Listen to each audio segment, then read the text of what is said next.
Hello everybody and welcome back to another slightly delayed week in review. This time of the decks Morskaya Gruppa over on the Allies, and Panssaridivisioona over on the Axis. Sorry if I've mispronounced that for any Finnish speakers out there, as per Chicken Nuggy's comment about a month ago. Remember that if you'd like to see any specific content or specific decks reviewed on this channel, to leave it in the comments below and I'll either route you to where that already exists, or we will get it in the pipeline in chronological order. But without further ado, let's jump into my first iteration of the Morskaya Gruppa deck for this week. Now I want to start this off by saying that Gruppa is actually one of my favorite allied decks in the game currently, as it offers a wide array of very unique units, but doesn't rely too heavily on any of the super units such as IS-2s or some of the other really strong yet really boring units that you'll find on the ally side. My first iteration of this deck was actually a Juggernaut and was created a very long time ago at the actual release of Morskaya Gruppa, so I figured that would be an excellent place to start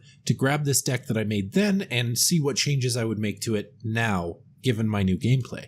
For whatever reason, I had chosen to bring this in a Juggernaut deployment type, however, I think that this is ultimately flawed, and I'll get into why that is a little bit later. In the Recon tab, I bring in a Phase A card of the OSNAS VMF Snipers. These guys are just slightly beefier versions of their snappery cousins, which I bring in Phase B. I also bring in a Phase B card of the Su-57s at a Force 1-star veterancy because these things are fantastic. In Phase C, I rounded out with another card of the OSNAS VMF, as well as Resvedka. Now, the Resvedka were mainly here to act as Phase C bazooka units, and I'll get into why that complemented my infantry tab in a bit, but again, this was ultimately flawed. In the infantry tab, I brought in a Phase A card of the Morskaya Komroti. These guys come in at one fewer availability than the Guardia Komroti or similar units, but they offer a little bit more usability for that. All that said, these guys were just a 20-point infantry commander squad, so supplementing them out with anything wouldn't be the end of the world. I also bring in a Phase A card of the Morskaya Pagoda, a Phase A card of the OSNAS coming in the 4 GPA, and a Phase A card of the Morskaya Auto. Now, with the Morskaya Auto, I could see my way into bringing these in at a later phase. However, I really just wanted to get that early game complete control over forests or cities with these guys, and that's what they offered me. With 12 Thompson submachine guns, these guys would just absolutely destroy anything they came across in a forest, and if I was playing the game properly, they were at 3 stars veterancy while they were doing it, so nearly at a 2,000 rounds per minute fire rate. They would just absolutely vacuum people off the planet.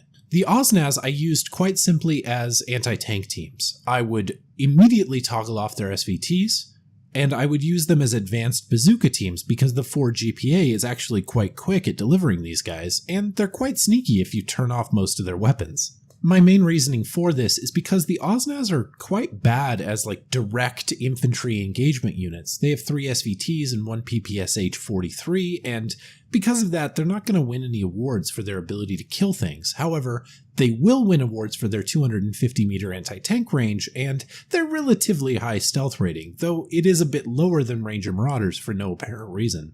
In Phase B, I bring in another card of the Morskaya Pagoda, and another card of the OSNAS coming in the 4 GPA.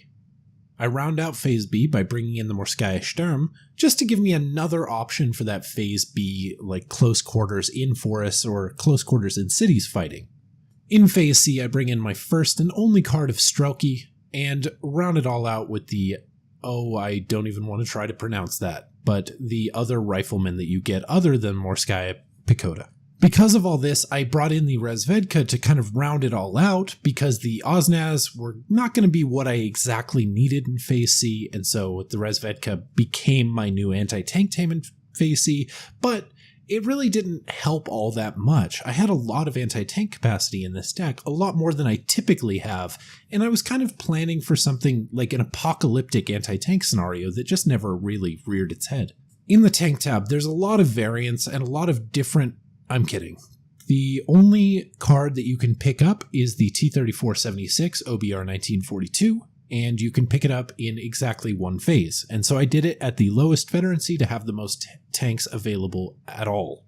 The T-3476 is more than good enough to be your only tank in a deck, so long as you're not relying on winning any armored engagements, specifically armored engagements over anything more than a kilometer.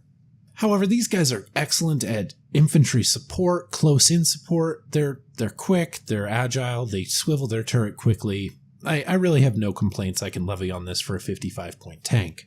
In the support tab, I bring in a Phase A card of the 4GPA supply truck. This is just because 4 per card, and they're typically able to refuel my tank should they get damaged, or infantry should they need ammunition, and so these guys are fantastic for that. They're really quick, you still get a decent availability of them, and while they do have less supplies, I feel like that's an excuse to bring them up to the front lines and use them to resupply your units rather than to kind of hold them back and run your units back to them, so it kind of helps me in that sort of forward-pushing mindset. I also bring in a Phase A card of the Maxims, which, while they are my least favorite of anything in the support tab, I mean, they get the job done, and there wasn't a better choice to bring in the way of a machine gun. I round that all out with the Morskaya Combat.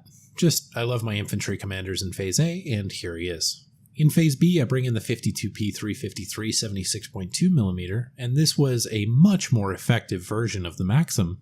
However, I found that I wasn't using them as much as I wanted to be. All in all, that's really an indictment on me and the fact that I was playing this as a Juggernaut deployment type. However, I think that these guys would have made a huge difference if I was using them properly throughout the week. I also brought in a Phase B card of the Studebaker Snab just to refill anything that actually needed ammo on the backline, such as artillery or AA. In the anti-tank tab, I brought in a Phase A card of the PTS-41s coming in the 4GPA transport, and these were meant to be my more advanced and more expendable versions of my Oznaz and Rezvedka, just to try and snipe out those early transports and whatnot, as well as I didn't really mind if they went down to an anti-tank gun or an enemy tank of some sort.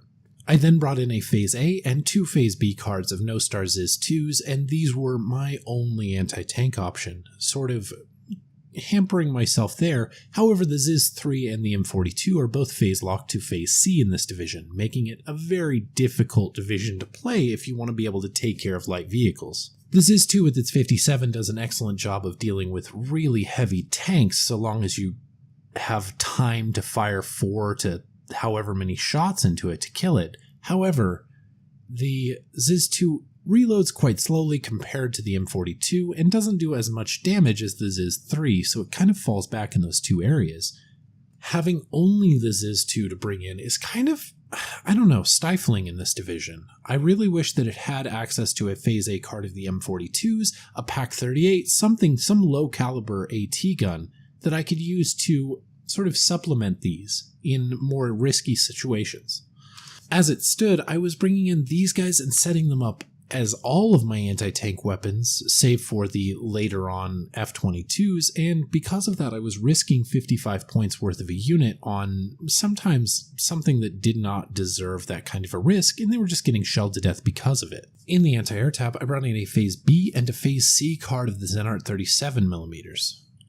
They did their job quite well, and I found that it really did work out for me to delay them and to kind of rely on the enemy not understanding that I didn't have AA in the earlier phase, as well as rely on my allies to just kind of float me through that earlier phase. In the artillery tab, I brought in 2 Phase A cards of the F-22 76.2mm, and these guys were just to be used as supplementary anti-tank guns, instead of just wasting a Ziz 2 on every front. Now, these guys were more expensive than the Ziz 2, however, they did offer the little added cushion of having HE and doing a little bit more damage per shell, so it was a trade-off I was willing to make. It also made it so that I could have things in the forest that could potentially scare off tanks that would otherwise just charge through me. I also bring in a Phase A card of the 132mm Riverboat Artillery Observer. These guys, if you've never seen them work, are absolutely 100% broken.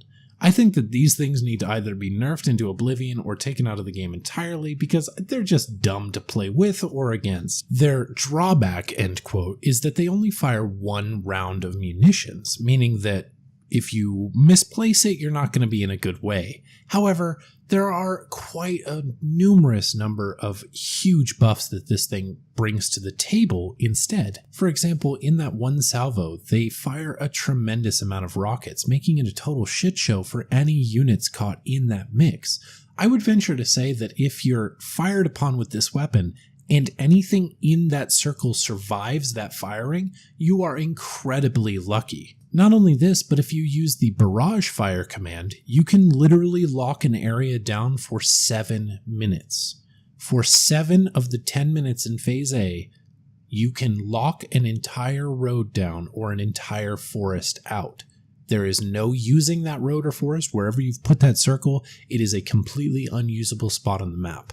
It is exactly like being able to decide which road your enemy takes to reinforce. If you're able to do this on certain maps, for example, you can force enemy units to reinforce through areas that you have AT control or that your allies have already pushed through, making them completely dead if they try to push up anymore. On top of this, if you're fighting against a division, say a Maverick or a Vanguard deployment type, being that you're a Juggernaut deployment type, you can completely deny them one avenue of approach for that entire time. I think that this is absolutely silly. I have no other word. For 90 points to bring this thing in Phase A, or you could even delay this to Phase B or C, making this even worse and exacerbating the problem yet further. But for 90 points to bring this in, you could completely deny an entire advance, and I think that's absolutely stupid and completely devalues the game. However, this deck would be completely dead without it. Or should I say, my version of this deck would be. I'm sure there's a way you could make this without that. I just felt like exposing the meme was worth it. In Phase B, I bring in a card of the artillery commanders, as well as another off-map observer, because this deck doesn't have much in the way of long-ranged artillery. And so I brought these in to kind of be my anti-meme in case I'm being hit by too much off-map myself. I'll just counter it by stopping their advance while they're trying to push through me. In the air tab, which is incredibly robust in this division, I brought in a Phase A card of the IL-2M3 AG bombers, a Phase A card of the IL-2M3 cluster bombers, a Phase B card of the AC-20 Bostons, a Phase B card of the PE-2 BIS rocket planes. These guys are excellent at getting side shots, but they're not going to win any awards for pinging front armor on a King Tiger. I then brought in 2 variants of the AC-20 Bostons in Phase C, as well as the other card of PE-3 BIS rocket planes. These are the slightly weaker versions, however, the numerosity really sold me on them. Now, full disclosure, while this air tab was quite robust, I found that it was almost impossible to bring in all of these planes in any given match, and if the game went on for long enough for that to happen, then it just became kind of a meme fest. I think that definitely 28 planes was too many, even for a Juggernaut division, as it oftentimes took me until 45-50 minutes into the game, even when I was leaning hard into the planes, to get all of these planes on the battlefield and actually affecting change. What's more, the AC-20 Boston is not quite so tanky as the PE-2s, and so you're oftentimes losing 1 to 2 of them each time you fly them if the enemy has a decent AA net. That said, they all did their job in taking out enemy King Tigers or enemy heavy entrenched positions that I had otherwise no way to deal with. Moving on to my deck at the end of the week, you'll see that I've immediately made the shift over to a balanced deployment type. The main reason for this is because a lot of my units come in Phase B, especially a lot of my expensive units, and so bringing them in at a 20-point deficit is really, really difficult during that phase, and I'm not entirely sure what I was thinking when I made it. In the Recon tab, I've made one change in that I've dropped the Resvedka in favor of the BA-10s coming in Phase B just to give me a little bit more in the way of armored support. I found that the T-34s were oftentimes more than enough, but I needed a little bit more occasionally, and the BA-10s gave that to me. The infantry and support tabs saw no change, as I felt these were working as intended. However, in the anti-tank tab, I did bring in a Phase C card of the ZiZ-3s, as I found I was oftentimes running low on anti-tank weapons come this time, and the ZiZ-3 was just a better option for me to get more map control and get more consistent damage out there. In order to afford these activation costs, I dropped one of the Phase C card of the AC-20 Bostons, which brought me down to 22 planes instead of 28, and made it much easier for me to field all of my troops, as it were, for them all to make a valid difference on the battlefield. Now, with all the units in this division, it actually really excels at area control. Not necessarily taking an area, but in forcing units to either avoid or really be bogged down by trying to take an area, whether it be a forest, a field, so on and so forth. This deck really excelled at taking it, and kind of denying it is the better term, I think. The Su-57 is in every way my absolute favorite recon unit in the game. It's absolutely fantastic. It's nearly invisible despite its fairly bad stealth rating, and fires so quickly as to completely deny enemy medium tanks or sometimes heavy tanks that got too ambitious from taking an area. On top of this, the plethora of support guns, anti-tank guns, and sniper rifles that you can field in this division is absolutely insane and just completely shuts down any movement over a kilometer away. The infantry tab also really shines in this division. The Morskaya Pagoda come featuring a smoke grenade that they can use to really supplement their own advance, and I found I was using this quite often and to quite great effect. Just kind of tossing this out there to advance on a forest, on a city, so on and so forth, or to stop enemy tanks from firing at them. Just kind of sitting on the edge of a city, an enemy tank is firing at you while you're engaging infantry, toss a smoke grenade to obscure your units while continuing to engage the enemy units, and you're going to have a much better time. Because of that, these guys were a lot more value than otherwise advertised. For 20 points, that's the same price as a Strelky squad, and I found that they were infinitely more usable for it. Even though they sacrificed their anti-tank capacity that the Strelky would have, I find that the Strelky are almost incapable of using that anti-tank grenade unless the enemy really makes a mistake. The standout obviously in the infantry tab are the Morskaya Auto, which are just 12 Thompson submachine guns that absolutely obliterate whatever they interact with. I've marched these guys through forests before and interacted with, say, Stostrup or Sturmpioneer and completely obliterated them before they had a chance to even fire their flamethrower. It's actually a little bit funny because you get to watch the game calculate the damage, and you'll see a 6-man squad interact with these guys, and a second later there will just be a no-man squad, and all 12 of your auto will just be standing there waiting for their orders. It's absolutely insane watching these guys work, and my only regret is not bringing these guys in a later phase to get more of them. However, I feel like they were more useful in Phase A. Everything else in the infantry tab did its job. The Oznaz were excellent for their, shall we say, forward anti-tank role. However, they weren't going to win any awards against infantry, and everything else was kind of just meat for the meat gods. If I was to make any suggestions for this division, I wish that the support tab features something like a captured MG42 or an SG43, as I feel like that would really set this deck above and beyond. However, as it stands, the Maxim isn't the worst thing that you could bring in. There's also the 76.2mm support gun, and these guys are fantastic also, though they do not feature any heat shells, so they're not going to be able to take care of any tanks or light vehicles that they should interact with. The anti-tank tab, as I mentioned during the initial review, is quite stifling in this division. The Ziz-2 is an excellent weapon for pinning in heavy tanks or dealing with small problems, but they do not do well against enemy tank rushes. They don't do well against, say, 2 Panzer IVs. They simply don't do the damage to kill the Panzer IV, and so they oftentimes just expose themselves to that fire and are stunned before they're capable of killing both of them, or sometimes even one of them.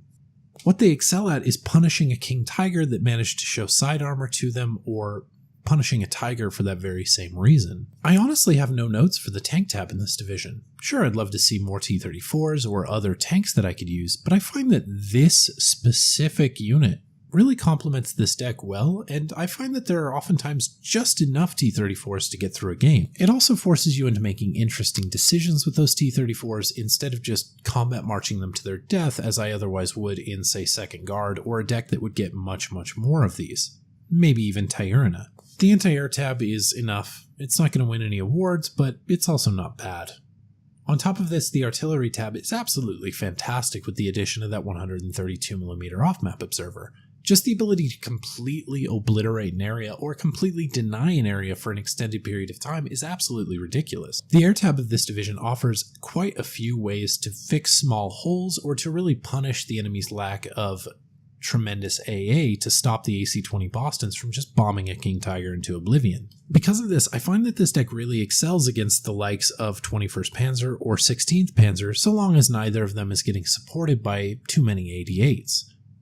The enemy wraps up all of their attention and all of their points into one unit, and because of that you're able to pick it off and kind of swarm past them with all of your cheaper, better units. All in all though, if you do play this division, you're going to be doing a lot of guerrilla tactics. This deck doesn't really engage well on a 1v1 or a front-by-front basis. It's not going to be able to beat any tanks in the open. It's not going to be able to beat any infantry on their turf, such as Backlight Pioneer Sturmschützen. Anything with an MP44 is going to beat most things in this division, especially at that 300 meter range.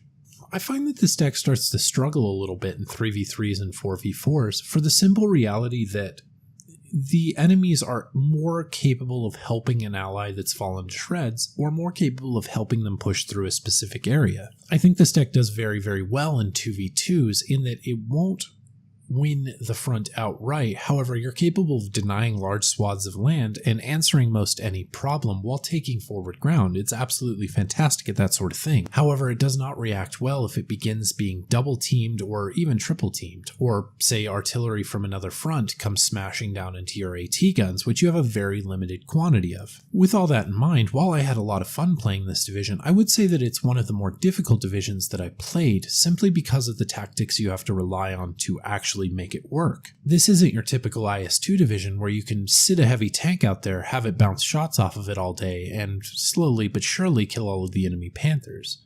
No, this division is going to be a lot of micromanaging to get your infantry into correct positions, a lot of micromanaging to make sure you're shelling the correct areas with your F-22s, and a lot of micromanaging to make sure you're killing all of the enemy AA so that you can exploit that lack of AA with your PE-2s and AC-20s. Moving on to my Finnish tank division, and this is a lot more straightforward, but a lot more memey. My first inclination with this deck was to make it a Maverick deployment. I remember in the past playing this as a Maverick deployment and really enjoying it. I think this deck is fantastic for that deployment type, and I very rarely play Maverick deployments, so I figured this was the time to do it. I begin in the Recon tab with the Phase A card of the snipers. These are just 2 snipers per card, and at 25 points, that's insane. These guys are fantastic at pinning down enemy infantry, though at only 2 per card, they're kind of limited in where you can deploy them, and you kind of get sad if they go down. In the infantry tab, I immediately strayed away from getting any sort of veterancy on these units.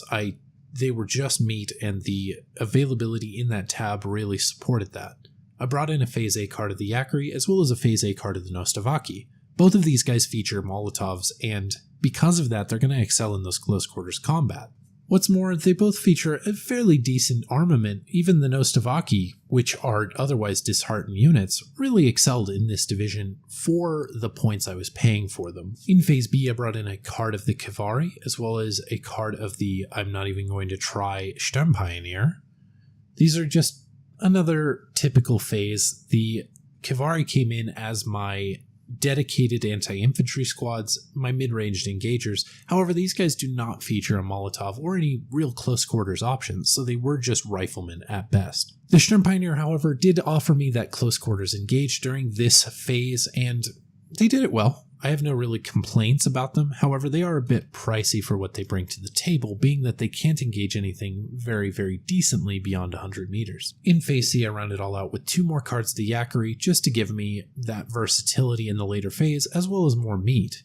The Yakari are fantastic for their mid-ranged engagement, and they're also fantastic for having that Molotov, as I mentioned earlier, so they're very versatile units. Next up, we have the real draw of this division, and that's the tank tab.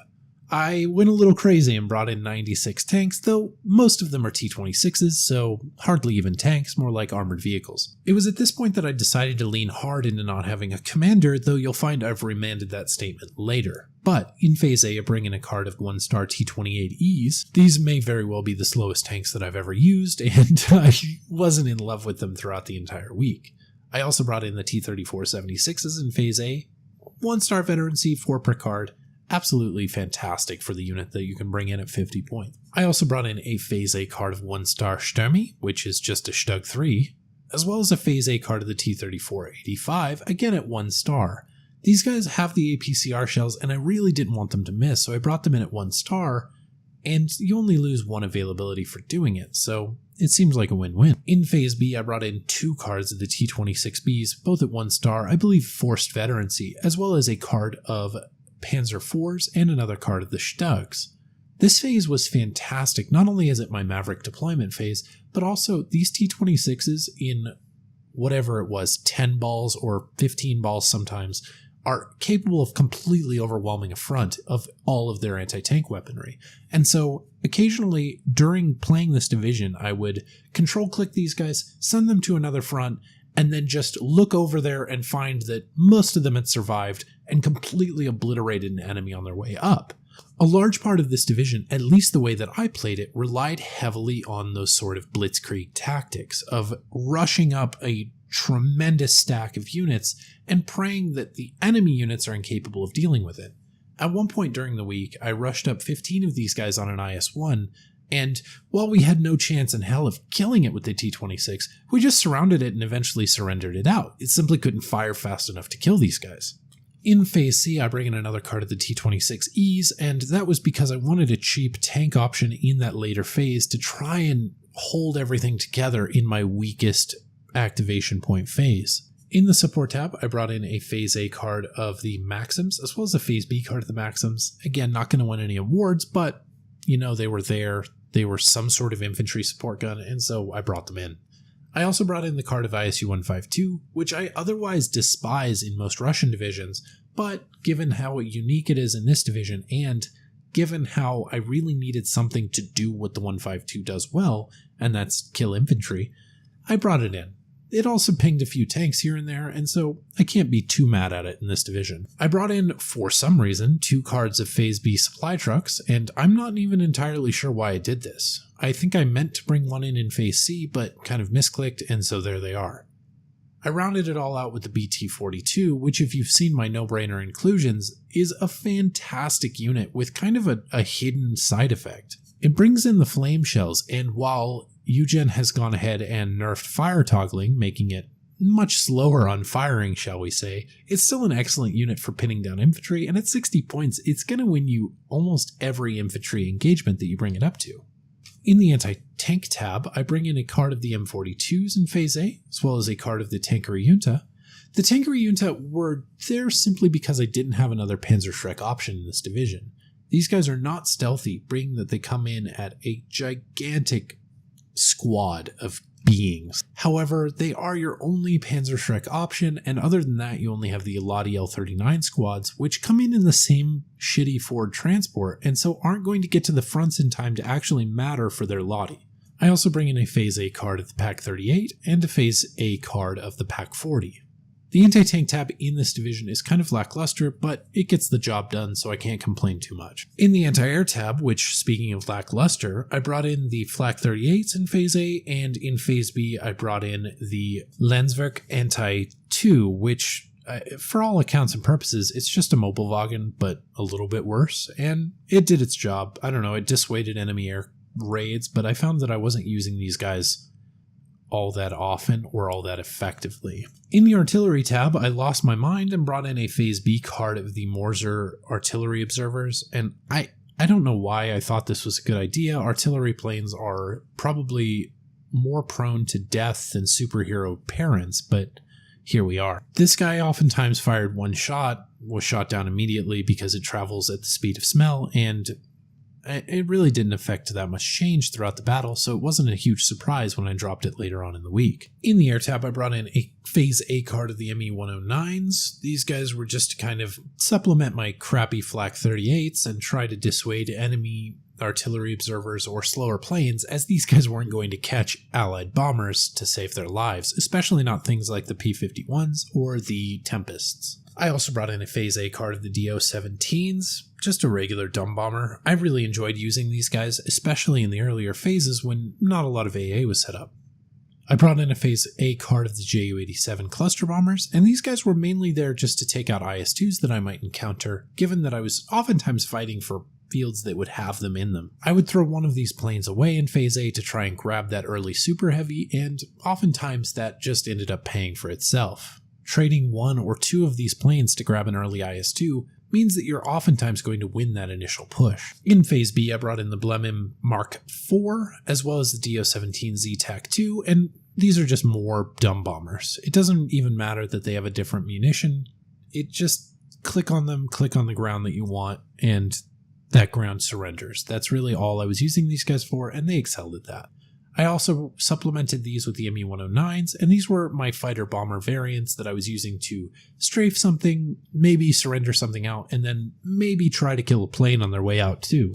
In Phase C, I also brought in a card of the Ju-87D TAC-5s, and I absolutely despise these planes. I hate dive bombers, they never drop their munitions, especially late into the game, and I don't exactly know why I brought them in. I don't know. These guys absolutely did not pay for themselves.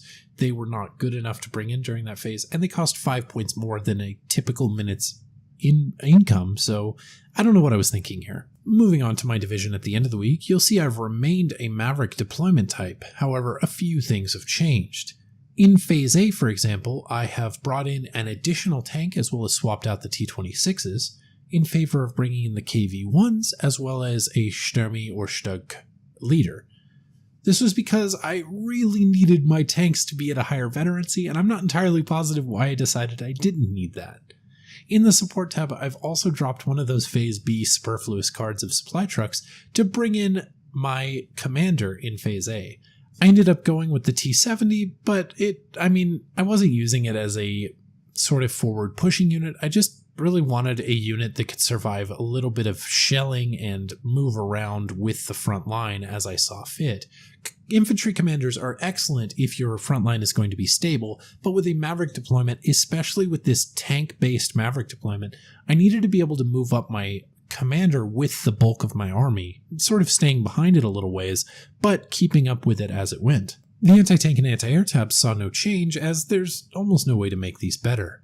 In the artillery tab, I've dropped that awful artillery observer plane in favor of yet more command on the battlefield in the form of artillery commanders. I've also gone ahead and dropped the god-awful Ju-87s as well as the Me-109 rocket planes from my air tab just to supplement the rest of my divisions. I found that these guys were just really bad. I didn't know what to do with them, I didn't enjoy using them, and they were oftentimes just a waste of points for what I was using. When it came down to it, I could spend 120 points on the Me-109 and maybe do something useful with it. Or I could spend 120 points on T-26s, and that's almost always hilarious to watch and works fantastically. My entire strategy for anti-air in this deck, and I probably could have dropped some more of my anti-air because of it, was to push so hard that the enemy couldn't afford planes.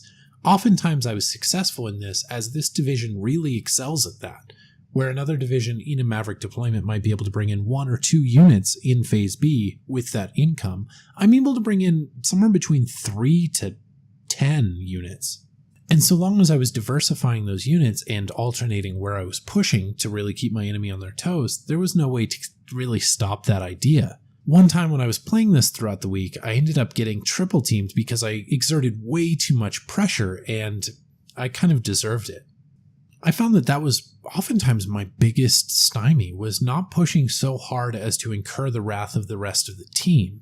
If you ever come up on the enemy spawn during Phase B, the whole enemy team is liable to take notice and continue bombing you until you're gone. And so because of that, I kind of limited my aggression to only take the flags and not really take an entire ingress onto the battlefield. I know that sounds like a silly cop-out, and my allies might be able to push further because of it, but it really only takes one super unit to shut down a lot of what this deck can bring to bear. This deck, though, requires a lot of micromanaging if you want to use it the way I was using it. The T-34-85s are not only instrumental to your push, but they're crucial. You have to keep these alive. They're your only way to deal with things that are heavier than a Panzer IV, and so you just have to play very, very carefully with these, making sure they're supplied and making sure they're well commanded. You use their APCR to take out enemy heavy tanks or to help deal with medium tanks and then immediately back them off because they are just immensely valuable. Past that, your only option is T-26 memes to take care of things, and sometimes it works, sometimes it doesn't. The aircraft tab is decent in this division and works very well in sort of hammering home the lead that you've built up in the earlier phases, but is not going to win any awards for their ability to take out enemy IS-2s, especially in later phases. On top of this, your infantry will simply lose in mid-ranged engagements against similarly priced allied units, so you have to be very careful on that front also. I found that if I was ever pushing infantry without some sort of tank support, it was almost always doomed to failure, and so you really want to make sure you have a tank be it a T-26 or a T-34, accompanying those infantry also. There's also the reality that you have a sheer numerosity of units available in this deck, and because of their cheapness, you have them available to be brought in at any given time.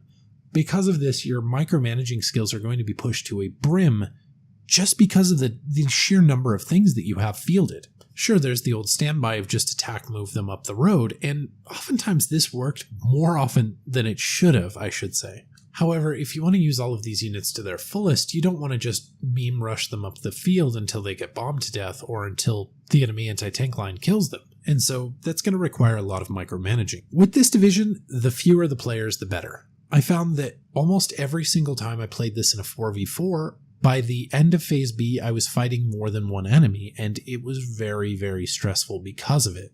The reality is that most people playing in team games are going to play some variation of V for Victory, or Balanced, or Juggernaut, and so a lot of their aggression isn't going to be happening until Phase C. Because of this, the Maverick deployment type is not very well complemented in 4v4s or 3v3s even. I mean, your biggest aggression phase is oftentimes the weakest aggression phase for most team game players. And so there's really going to be no other option. By the end of Phase B, you're either going to own the entire front, or you're going to be fighting two individuals. And so because of this, you might be better off making this into a Balanced or a Juggernaut deployment type also if you wish to play it in team games. I'll admit, this deck would be better in those scenarios, definitely better if you were playing it in a Balanced type, because the Maverick deployment type, while probably excellent in 1v1s in certain scenarios, is not great in team games. You're just not going to have the longevity that other divisions are going to have, and come Phase C, God forbid you're fighting against a Juggernaut who's going to have upwards of 2.5 times your income. On top of this, this division doesn't have a lot in the way of staying power. It has a lot of initial punch. You can take an area with T-26s, but you can't hold an area with T-26s, especially if they're engaging on their terms. Any decent T-34 or Sherman push would push out any number of T-26s and take literally no casualties because of it, so holding ground is very difficult with this sort of hit-and-run tactic division. This one suffers from the exact opposite problem of Morskaya Gruppa Bactina, in that Morskaya really excelled at holding areas, but wasn't excellent at taking those areas, especially if those areas were open ground. This is the exact opposite. This division will take whatever you want it to take almost immediately and without any resistance. However, once you have it, what do you do now? The only option is to continue to push and continue to trade efficiently and hope that your allies are doing similarly so that you can win before too far into Phase C. All that said, that is going to do it for this week in review. Next week, we have 1st Polish Tank Division as well as Fallschirm Panzer Hermann Göring as per Nikita about a month ago. Remember, if you'd like to see any specific videos, once again, post them in the comments and I will either route you to where they exist or I will get to work on making them, and there is much more in the pipeline, don't worry. Thank you guys so much for watching, and as always, I hope you've learned something.